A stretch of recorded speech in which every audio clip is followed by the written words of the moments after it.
अभी आप सुन रहे हैं जय श्री कैसेट कंपनी की प्रस्तुति।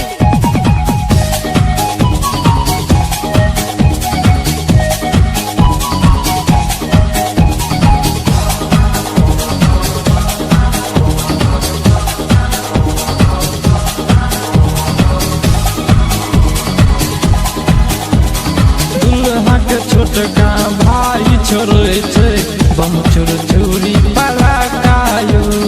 दुल्हा के छोटका भाई छोड़े छे बम चोर चोरी पराकायो।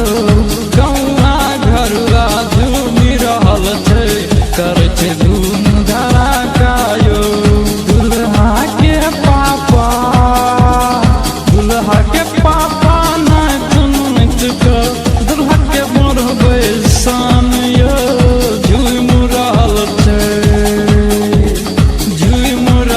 छे खूब बाराती लागे छे दुल्हा चांद यो। भैया लागे छे दुल्हा चांद यो। मूड बने झूम रहल छे करत बियर डिमांड यो।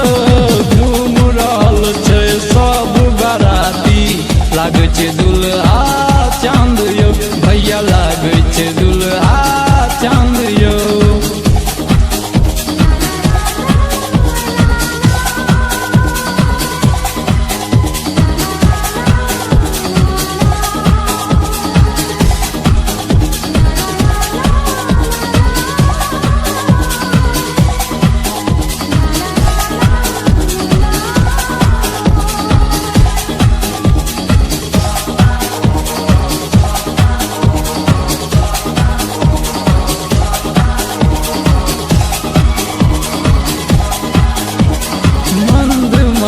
खूब मुस्कैया दुल्हा एहन छै त्योहार यो। मंद मंद खूब मुस्कैया दुल्हा एहन छै त्योहार यो। दुल्हा दुल्हिन मिलतै संगे मिलतै दू परिवार यो।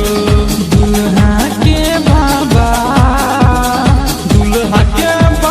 नाच नाच के दुल्हा के बरबे सान यो। झूम रहल छे खूब बाराती लागे छे दुल्हा चांद यो। भैया लागे छे दुल्हा चांद यो। मूड बने झूम रहल छे करत बियर डिमांड यो।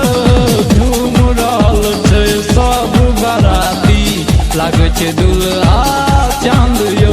भैया लागे छे दुल्हा चांद यो।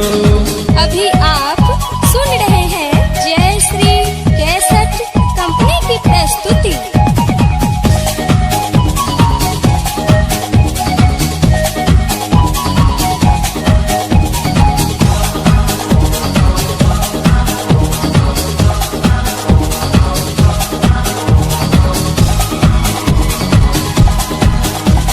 दुल्हा छै कन चांदक टुकड़ा दुल्हिन छै चाकर यो दुल्हा छै कन चांदक टुकड़ा दुल्हिन छै चाकर यो देखी देखी दुनू के जोड़ी मन भेलै विभोर यो झूमी झूमी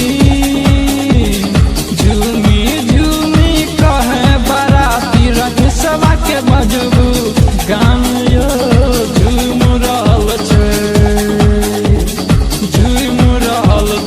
खूब बाराती लागै छै दुल्हा चांद यो भैया लागै छै दुल्हा चांद